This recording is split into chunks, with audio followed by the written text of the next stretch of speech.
Hi everyone, welcome to Youser, the new show all about user-generated content in MMOs. I'm Jeremy. This is episode 2. We're going to take a look at Runes of Magic's armor customizing and coloring system. Now, episode 1 featured Guild Wars 2's armor and coloring. So you want to check that out for sure because these two games have a very similar setup for both the armor customizing and the coloring. So in this episode I'm going to run over exactly how Runes of Magic handles everything, and then I'm going to dive into a lot of comparisons. So you definitely want to check out the first episode. Now, just like Guild Wars 2, I'm separating this into two sections. The first is how to change your armor. And just like Guild Wars 2, there's an item that you can buy in the item shop. In Guild Wars 2, it was called Transmutation Stones. Here in Runes of Magic, it's called Aggregators.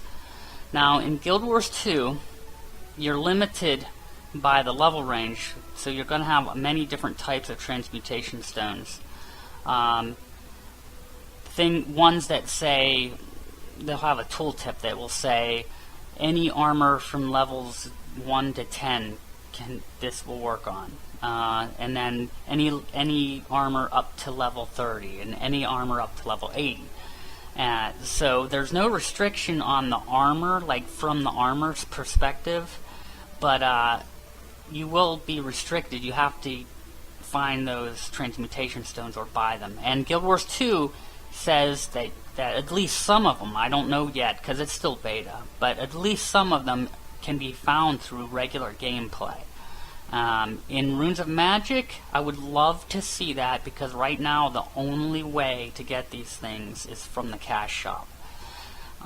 Now, another thing that's real similar between these two games, they both feature a system where the in-game gold is encouraged and even made accessible to trade for the item shop currency. And in Runes of Magic it's diamonds. In Guild Wars 2 they're calling them gems. Now, in the very, very beginning, 3 years ago when Runes of Magic started, you could actually seamlessly trade gold for diamonds or diamonds for gold via the auction house. They had to remove that due to fraud, and ever since then it's kind of gotten a little worse.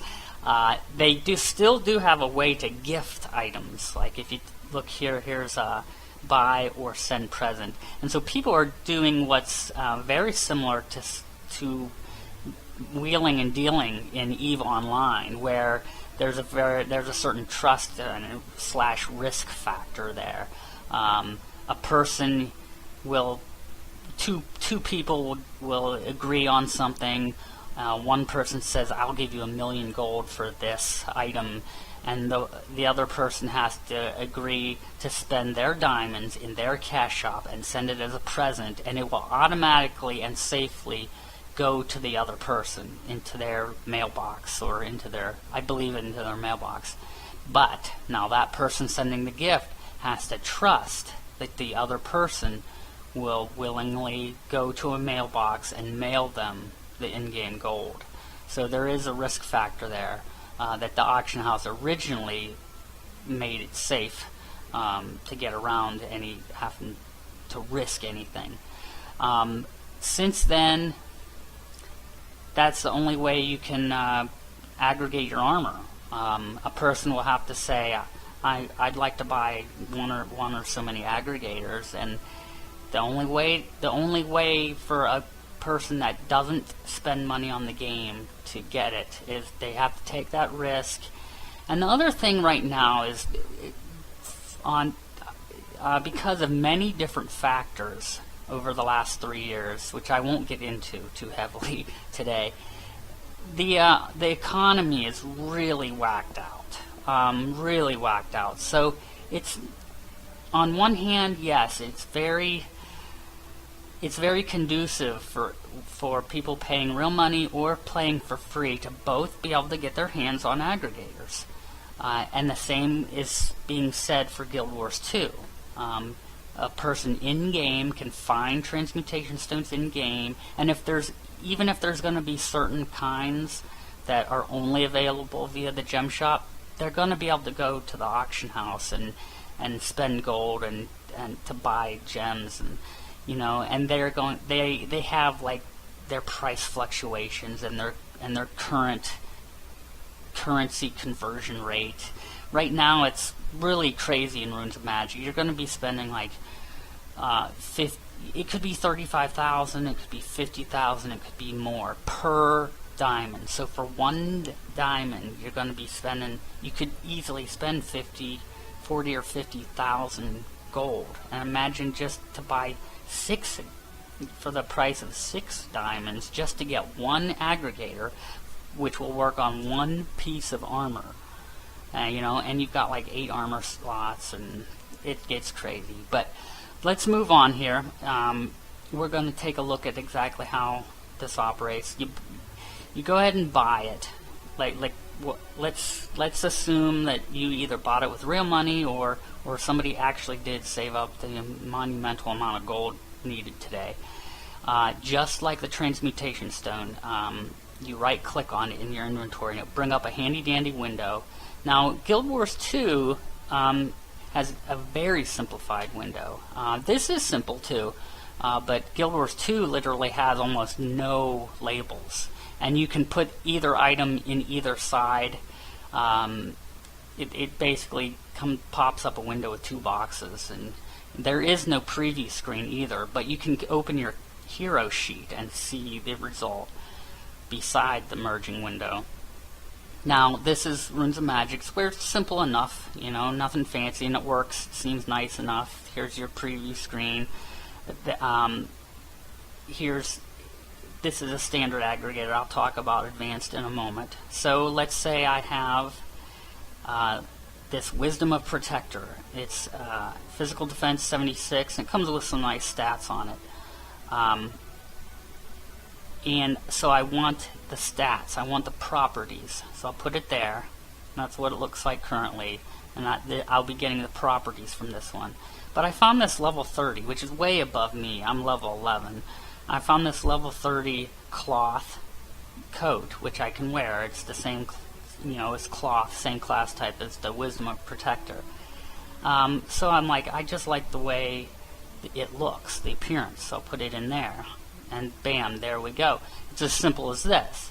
And this tooltip right here that says Wisdom of Protector, you can see that it's attached and moving with the window. This is basically to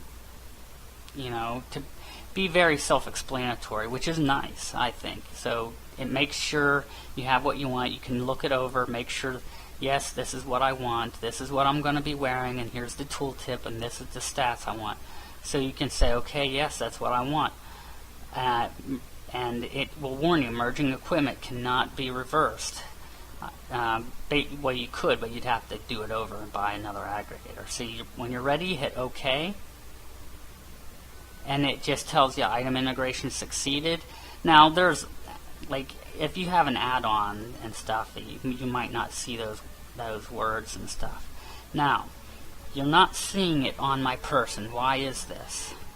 This is, don't worry if you're confused right now, because this is a whole nother getup, and this is through another system called the wardrobe, and that's what I want to talk about now. The wardrobe was added just recently.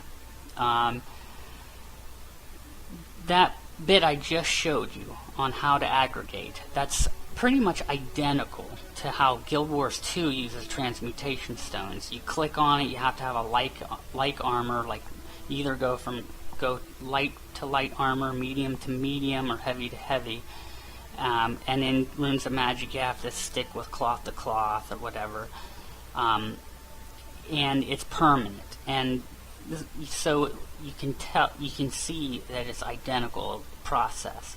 Now, the Magic Wardrobe, they call it, in Runes of Magic, came out not too long ago, and this actually added a little bit more versatility, I think. So let's bring this open. This is our Magic Wardrobe. You can get to it from the character screen. And basically what this does is it allows you to have as many as up to 10 preset costume sets. You get the first 5 settings for free. You gotta buy the next settings.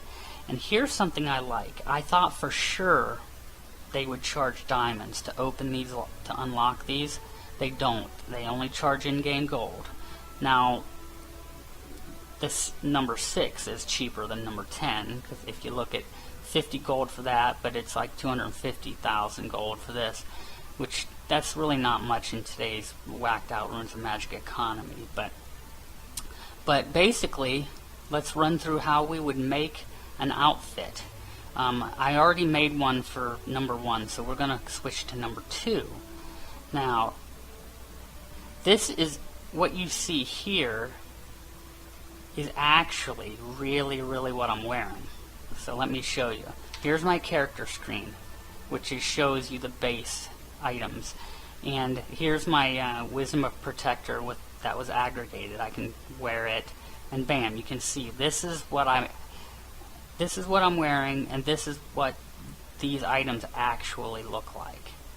So let's go back to our wardrobe, and here are our slots. You can see they're empty right now, but these are the appearance slots that we can play with. Now when they're empty like this, what will happen is it will just show our base items, what the base items look like. What we're doing essentially is sort of like creating an overlay, a temporary overlay. See, before the Magic Wardrobe, when we only had the aggregators were more permanent. And as you saw in the warning in the window, it said, warning, merging is permanent, is irreversible. And that became expensive. You had, if you aggregated your weapon and or clothes, the next time you wanted a different outfit, well, you had to aggregate it, which means you had to buy the aggregators. The Magic Wardrobe helps a little bit with that because it lets you make up to 10 presets. And so what you do here is you have a separate wardrobe inventory and you start dumping stuff into it. Now you still have to use aggregators. Whenever you go to put an item in here, it'll tell you. Well, in this case, I tried to do something and it won't work because I don't have any aggregators on me right now. But that's what will happen. You try to dump it in here, and it will tell you. Normally, when you have the aggregator, it'll say this will consume an advanced aggregator. Now, you're probably asking, why is it saying an advanced aggregator, and what is an advanced aggregator? This is something I like and I think is more flexible than Guild Wars 2. In Guild Wars 2, you have to stick to like armor or like weapons. Not so in Runes of Magic. You can use an advanced aggregator, which costs a little bit more. Under upgrading, we have the standard, and the price has changed recently, but the price went down by 1 diamond for standard, but then it went up by 1. Advanced used to cost 14, now they cost 15. This is where I think it feels a little bit like a money grab, and I would like them to keep it to the original rules. The original rules just for aggregating is that standard aggregators work from like item to like item, so from cloth to cloth, hammer to hammer. And then the advanced aggregators are there to let you go over that hurdle, and they costed a little bit more to be able to do that extra thing, to be able to make a hammer look like a dagger, but still retain the hammer's stats, of course. Or to have a priest, a clothy, dress with plate armor, or what looks like plate armor, using advanced aggregators. I think that's really versatile. It really adds to the amazing customization features in Runes of Magic. As far as I know, Guild Wars 2 either won't or can't allow that. Maybe that'll change. I don't know for sure. Don't quote me on that. But as it stands right now, Guild Wars 2 can't do that, and they aren't doing it. But Runes of Magic can. But going back to the wardrobe. So,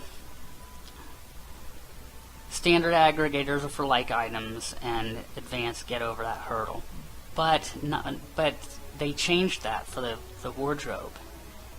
Even when you use regular items and want to put a regular item into the wardrobe, you have to use an advanced aggregator. Now, on one hand, I like the wardrobe because it's kind of saving you a little bit of money, and then on the other hand, they kind of tried to counterbalance that almost, I guess. I think if they do what Guild Wars 2 did with their die system, they would get people spending way more money. If you just give players what they want, they'll gladly pay more. That's my mantra. But anyways, you have to spend an advanced aggregator, dump them in here, but once all of these items are in the wardrobe inventory, then that's it. Then you can start mixing and matching and switching back and forth freely as much as you want. And that's essentially how it works in Runes of Magic. Now, I'm going to be getting back to the wardrobe here again in a little bit, but I want to cover coloring. This video is already getting to be quite long. Coloring has a styling shop in Runes of Magic, and you can see how it brings it up here. And it basically shows you everything you're wearing, and everything in Runes of Magic can be colored in 2 places. Guild Wars 2 has them beat by a long shot, I think. In Guild Wars 2, it's not the same for every item, but items can have as many as 4 different places per item. Now, they don't always. There's some gloves that only have 1 slot, some pants that only have three places to color. But Guild Wars 2 is allowing on some items as much as 4 areas to color. In Runes of Magic, it's only 2. Originally, for the styling shop, if you only use the styling shop, which is kind of like the permanent version of coloring in the same way that the original aggregating system was permanent to change the look of the armor. This was the original.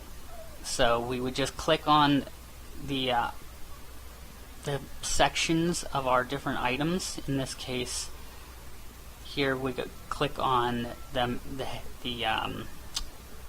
your helmet. I just call it your helmet, but I know it looks like a robe, hat kind of thing. And now, just like Runes of Magic, the areas are predefined. So you can't paint pixel by pixel. So you just choose what you want. You hit OK. Then I could go on to the next one. Choose my next color. You can see it changing. Hit OK, and go down the line. Now you can see the cost is building up. Basically, it costs about 7 diamonds per location on an item. Meaning, so if you colored both on every item, it's 14 diamonds per item, which can get pretty pricey too. And then if I had enough money here, which I don't, the confirm button would light up. I'd hit confirm, it would ask me again, and then I'd confirm again, and it would take place in effect in the real world. And then, but that would be kind of permanent. If I wanted to color it again, I'd have to come back in here. In Guild Wars 2, it's very slick. They're, I think, going to be making most of their money via the cash shop, because you don't get all the colors right away. In Runes of Magic, you have this nice color wheel, and you even have a brightness slider. So that's kind of nice. Yeah, you have instant access from the get-go to every color you could imagine. But in Guild Wars 2, you start with a basic palette of different colors, and then through gameplay and or buying from the gem store, you can buy new color packs. And I think even though Guild Wars 2 is going to allow dies to randomly drop from mobs and be obtained other ways in game, I think that's where they're going to make a lot of their money, because I think it would be very attractive. And I love that setup, by the way. I love it because they're totally offering pretty much everything to you, and actually in a fun way via gameplay. But they're also selling it. So in theory, Runes of Magic works that way in theory, and some other free-to-play games, but it's not so much in practice, because like I said, the economy is getting in the way and making diamonds extremely pricey. But the wardrobe did ease coloring as well as aggregating. So if we open the wardrobe back up, we have two buttons here in the top left for coloring. We have a batch edit for the first main color and a batch edit for secondary, which is kind of cool. So if you just want a very uniform look, you can just come in here and start moving this around, find what you want.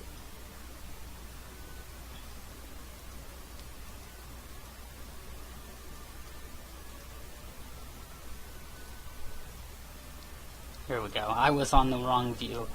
So we come in here, and here's what I'm currently wearing. So you can see there's sections of blue changing on parts of everything I'm wearing. So we can hit OK on the first part, and then here's the secondary part. We can make it a totally different color to make a very uniform look, and it speeds it up too, I think. And we just hit OK. And in the same way that you would lock in your armor after you made it, which I think I forgot to show, I better show that off exactly. You hit, when you're done coloring and or creating your costume, you just hit OK for whatever slot you were on, and bam, it takes effect. You can see here it's in the real world too, taking effect. And as you noticed, that was free. We didn't have to pay any diamonds. So that's a tremendous bonus, I think, when you compare to the way it previously operated and how they charged 14 diamonds per item. I mean, that's a tremendous amount of freedom now, which is very nice. Kudos to Frogster for doing that, or RuneMaker. Let's get back to creating a full set now. Let's create our set and color it now, and so we'll go through the motions. Now here we have the base armor. Remember, I showed this is what the items actually look like. So we clicked on item costume number 3. This is the one we're going to pre-program. So we go over here and let's just hover over our helmet. Now this is going to show us the options available from every item that we put into our inventory. So it's looking in our inventory and finding the 2 helmet spaces, one being the samurai, one being the wolf mask. Let's try the wolf mask. So very, very funky, very crazy, especially on these new dwarf characters that just came out. We just go down the line here. Let's say we could do our samurai outfit, and then we just go down the line. Now I don't have any belts. I could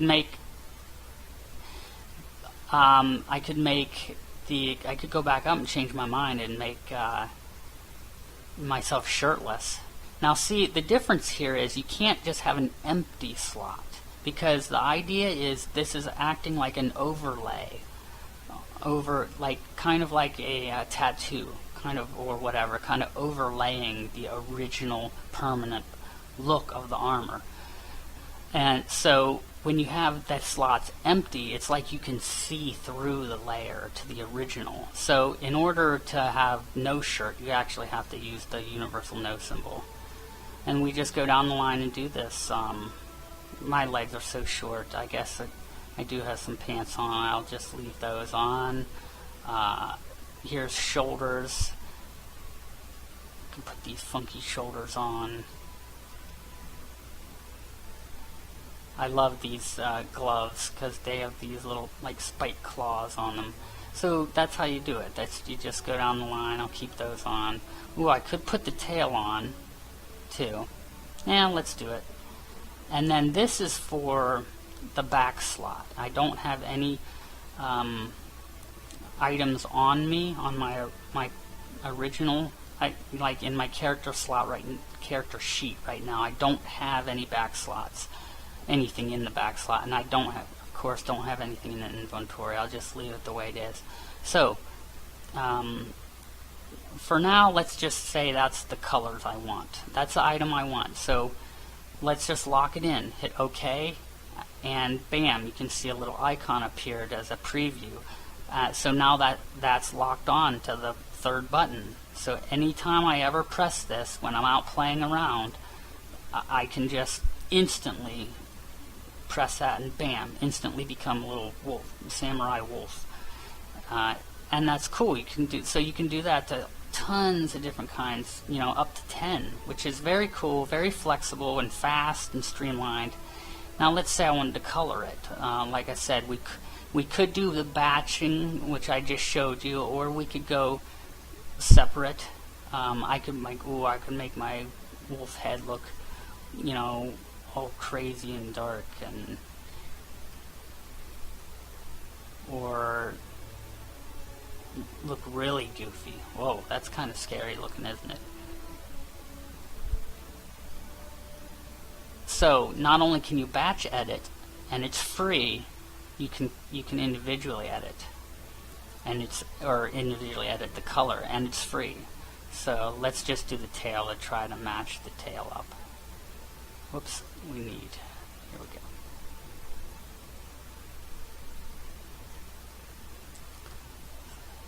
Look, it looks like my tail's off center.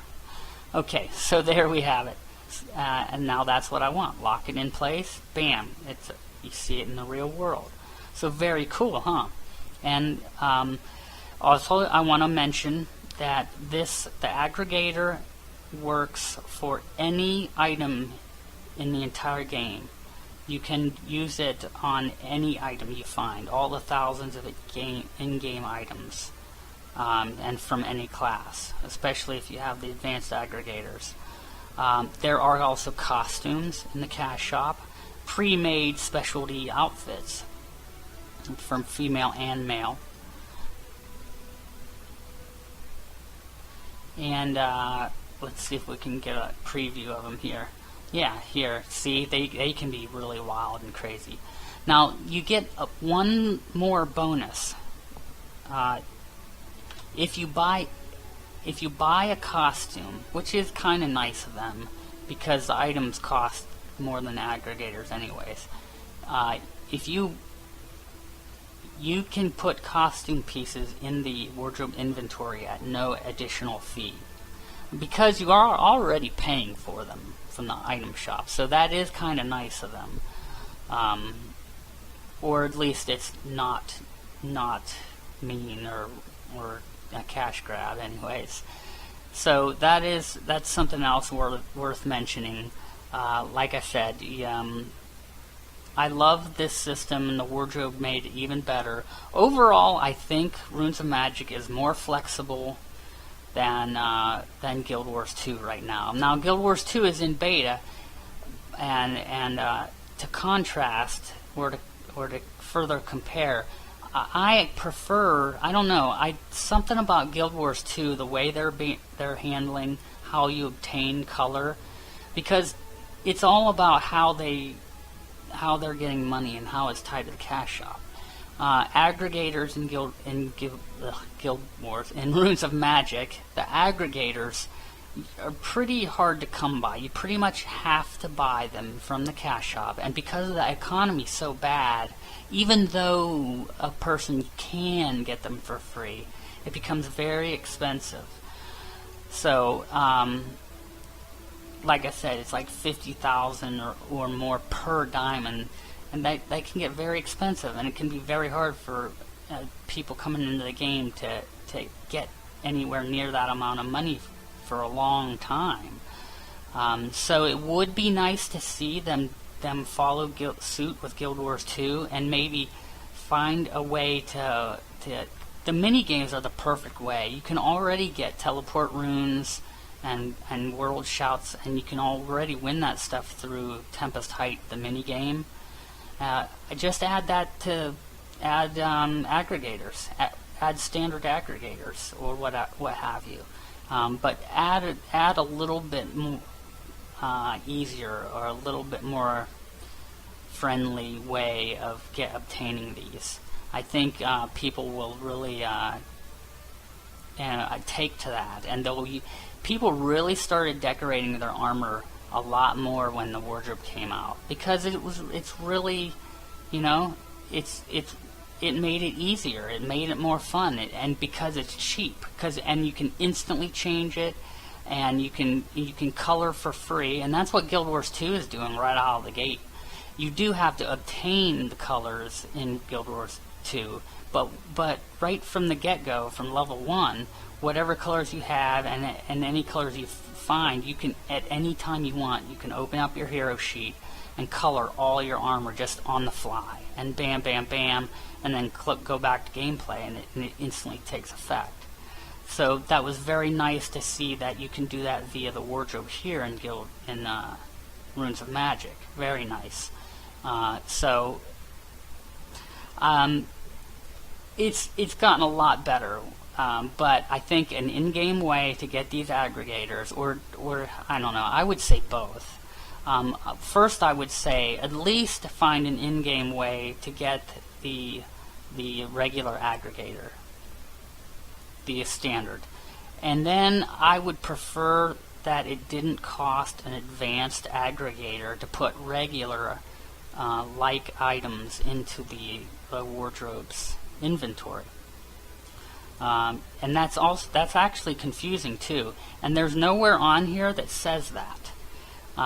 So a person could be confused. A person could get used to knowing that they could be like, okay, standard aggregators allow like items. They could come in here, they could actually, before they come in here, they could assume that, and they wouldn't be wrong for assuming that. And they could go into the cash shop and spend real money. And maybe what if they buy like 8 or 9 of those things? That's 6 diamonds each. That adds up to some money. And then they would be disappointed if they opened up the wardrobe and then tried to put something in here and it said, oh, you have to have an advanced aggregator, even though it's a normal item. So I don't like that. I think they either need to change that, which I would prefer. I prefer it only needing regular aggregators. But if they would rather keep it to be advanced, they should state that somewhere. They really need to do that, I think. They probably have it down here. I actually didn't even look at all the help saying no, they don't. They don't even put it down here. But that's besides the point. I think, like I said, they either switch to the standard, which I'd prefer, or make it clearly known right from the moment you open this up that you're going to need advanced, even for regular items. But that's going to do it. That's already extended this episode a lot longer than I had anticipated, but I did want to get really in depth with comparing Runes of Magic's armor and coloring with Guild Wars 2, because they are very, very similar. They go about it differently. Again, Guild Wars 2 is, I think, going to make their money because you're collecting all the colors. Runes of Magic is going to make their money mainly because you have to use the advanced aggregators. If we're assuming through the wardrobe, which I would assume that people are going to find the easiest method, and since they open up the wardrobe, that pretty much is the easiest method. So right now, the money is in selling these, and then letting you have instant access to a giant color wheel. So they're making money by selling the advanced aggregators. Guild Wars 2 is, I think, going to make money by selling the colors. Even though I know people are going to harp on this. People are going to say you can get all that stuff in game in Guild Wars 2, and I understand that because I've been saying this. I've been harping on this ever since Guild Wars 2 started coming out. Guild Wars 2, the way they're doing stuff is not new. Runes of Magic already did it. 3 years ago, they already did it. Runes of Magic started with totally seamless in-game gold trading for the diamonds in the auction house. They've already done that. It's been there, done that. You know, I wrote an article on Massively.com talking about the potential pitfalls of Guild Wars 2's economy and what could happen, and there's so many people decrying it, saying you have no idea what you're talking about. That won't work, and here's why you're wrong. Because Guild Wars 2 is letting the people who want to play for free obtain gems by paying with in-game gold, and it's like all I can say is yes, I know that, I understand that. I actually understand it very well because Guild Wars 2 does that, but that didn't stop the problems in Runes of Magic, and actually there were some unforeseen problems where those systems actually facilitated more problems. But that is for another day, I think, and maybe for another episode of Youser. That's going to wrap it up for this one. You can always get a hold of me on Twitter. I'm at Jeremy_Stratton. You can find me on my blog, justonemore.com, spelled MMORE. You can find me on Google+. I'm Jeremy Stratton there. And anything I forget to omit, I will probably add in as a note on top of the video later. But if there's any questions, concerns, or tips, or anything you think I forgot, please put it in the comments section below, and I will get to it and respond to it as soon as I can. And I will see you guys for episode 3 next Saturday. And also, don't forget to tune in to Dungeoneered on Fridays, all about player-made housing and dungeons in EverQuest 2. And on Sundays, I have Telling Times, which is all about the classic MMORPG Vanguard Saga of Heroes. So I hope to see you guys next week.